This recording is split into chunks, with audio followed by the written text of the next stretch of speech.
नमस्कार दोस्तों, मैं हूं दीपक। आप सभी का स्वागत है देश विदेश की महत्वपूर्ण खबर में। आइए जानते हैं सबसे पहले कोरोना अपडेट। दुनिया में कोरोना केसेसों की संख्या 42 लाख से भी ऊपर चली गई है, जबकि मरने वालों की संख्या 2,84,000 से भी ऊपर चली गई है, जबकि 15 लाख से अधिक व्यक्ति रिकवर भी कर लिए हैं। चाइनीज वायरस कोरोना से दुनिया में सबसे प्रभावित देश अमेरिका में कोरोना पॉजिटिवों की संख्या 13,69,000 हो गई है, जबकि मरने वालों की संख्या 80,807 से भी ज्यादा हो गई है, जबकि 2,56,000 कोरोना पॉजिटिव व्यक्ति रिकवर भी कर लिए हैं। हालांकि अब अमेरिका में हालात सुधरते नजर आ रहा है। पिछले 24 घंटे में केवल 776 लोगों की ही मौत हुई है। इंडिया में कोरोना वायरस केसों की संख्या 67,000 से भी ऊपर चले गई है, जबकि मरने वाले की संख्या 2,200 से ऊपर चले गई है, जबकि 21,000 से ज्यादा लोग रिकवर भी कर लिए हैं। पिछले 24 घंटे में 4213 नए मामले आए हैं। रसिया में भी कोरोना का कहर लगातार बढ़ता जा रहा है। रसिया में अब सबसे ज्यादा केस वाले देशों की सूची में तीसरे नंबर पे आ गया है।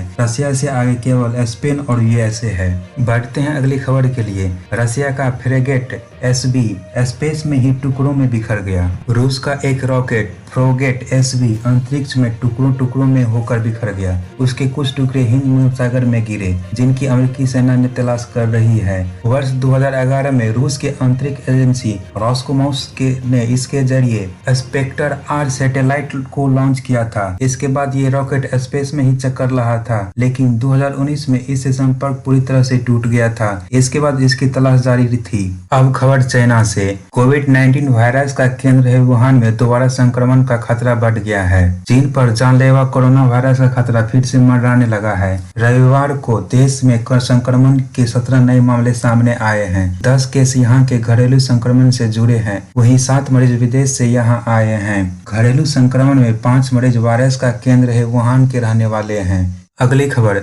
जर्मनी की खुफिया एजेंसी का दावा। चीन ने WHO को फोन कर कोरोना की जानकारी दबाई। चीनी राष्ट्रपति शी जिनपिंग पर आरोप लगाया जा रहा है कि उन्होंने व्यक्तिगत रूप से विश्व स्वास्थ्य संगठन के चीफ टेड्रोस से कहा था कि वह कोरोना वायरस महामारी को लेकर वैश्विक चेतावनी जारी करने में देरी करें। यह आरोप जर्मनी की खुफिया एजेंसी ने लगाया है। अगली खबर। साउथ चाइना सी में तनाव के बीच अमेरिका अपनी क्षमता टेस्ट करने को उड़ाया 6 बॉम्बर। अमेरिका ने युद्ध की परिस्थितियों में अपनी तैयारियों को टेस्ट करते हुए लंबी दूरी तक मारने वाली 6 बॉम्बर को उड़ाया है। यह बॉम्बर यूएस स्ट्रेटेजिक कमांडर ने यूरोपीय कमान और इंडो पैसिफिक कमान क्षेत्र में ऐसे वक्त उड़ाया है जब दक्षिण चीन सागर में चीन के साथ तनाव बढ़ गया है। अगली खबर। चीन बिछा रहा है मिलिट्री जाल। चीन ने साउथ चाइना सी पर ध्यान केंद्रित करते हुए वहां अपना सैन्य जाल बिछा रहा है, जिस पर अमेरिका बिफरा हुआ है। इसे देखते हुए अमेरिका ने भी अपने 3 युद्धपोत वहां तैनात कर लिए हैं।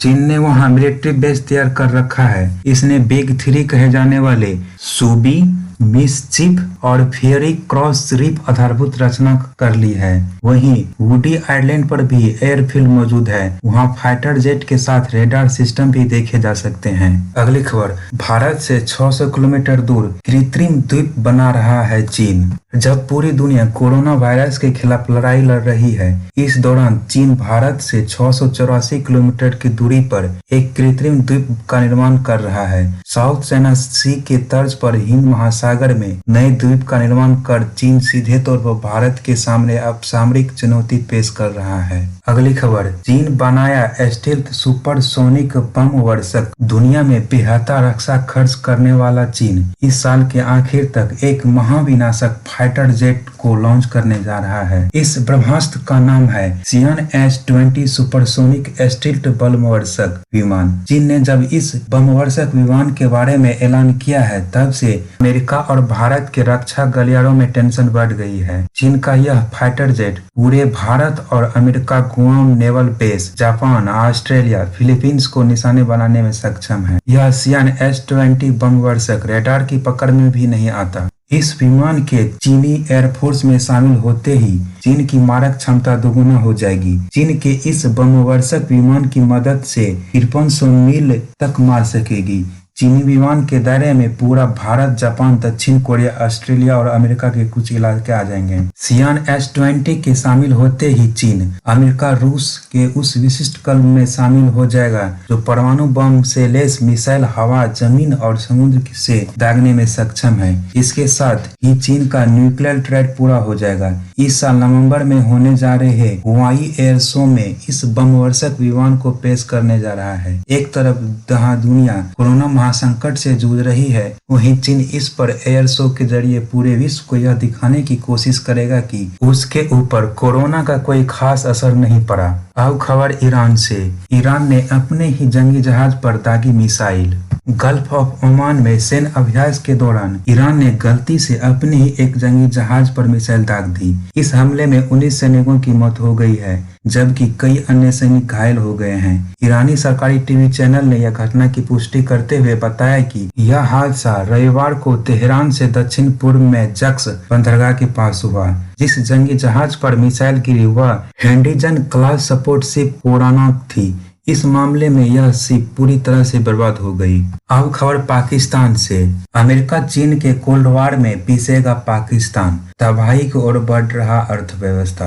आर्थिक मंदी और कोरोना वायरस से तबाही के साथ ही पाकिस्तान का अमेरिका और चीन के बीच जारी कोल्ड वॉर में भी पिसना तय माना जा रहा है। पाकिस्तान के स्टेट बैंक ने इस साल देश की आर्थिक विकास दर नेगेटिव में जाने का अनुमान व्यक्त किया है और आने वाले वर्षों में भी पाकिस्तान की आर्थिक स्थिति में कोई सुधार होते नहीं दिख रहा है। अगली खबर, भारत के साथ ट्रेड संबंध सस्पेंड करने वाले पाकिस्तान की ढीली हुई अकड़। भारत के साथ ट्रेड संबंध सस्पेंड करने वाले पाकिस्तान को अपनी हालत समझने में ज्यादा देर नहीं लगी। कोरोना संकट से उसे समझा दिया कि भारत के साथ द्विपक्षीय व्यापार को सस्पेंड करने का आइडिया कैसा प्रतिकूल असर हो रहा है। अब हालात यह आ गया है कि जरूरी दवाओं के आयात के आड़ में वह भारत से खाने पीने की चीज मंगवा रहा है। जम्मू कश्मीर से आर्टिकल 370 को निरस्त करने के बाद पाकिस्तान ने भारत के साथ व्यापार संबंध को सस्पेंड किया ही था, साथ ही ट्रेन और बस सेवा रोक दी थी। अब खबर नेपाल से। लिपुलेख और कालापानी मुद्दे पर भड़का लिपुलेख और कालापानी मुद्दे पर भारत और नेपाल के रिश्ते में फिर से तनाव नजर आने लगा है।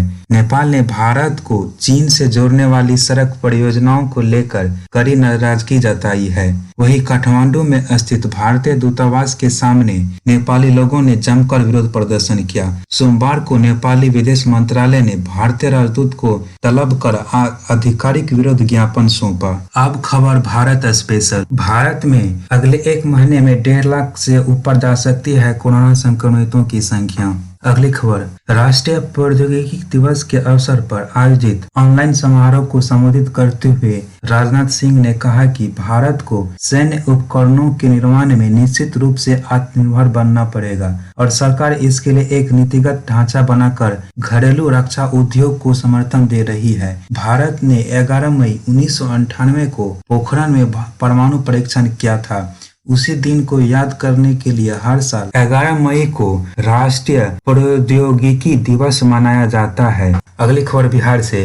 बिहार में सोमवार को 50 नए कोरोना पॉजिटिव मिले। इस तरह कोरोना पॉजिटिव की संख्या 746 हो गई, जबकि 367 लोग ठीक भी हो गए हैं। दोस्तों, आपसे एक रिक्वेस्ट है कि आपको आज का एपिसोड कैसा लगा कमेंट में जाकर जरूर बताएं एवं लाइक सब्सक्राइब के साथ बेल आइकन को दबाना न भूलें। आप सबों का बहुत बहुत धन्यवाद। मिलते हैं अगले एपिसोड में, तब तक बने रहिए झटपट न्यूज।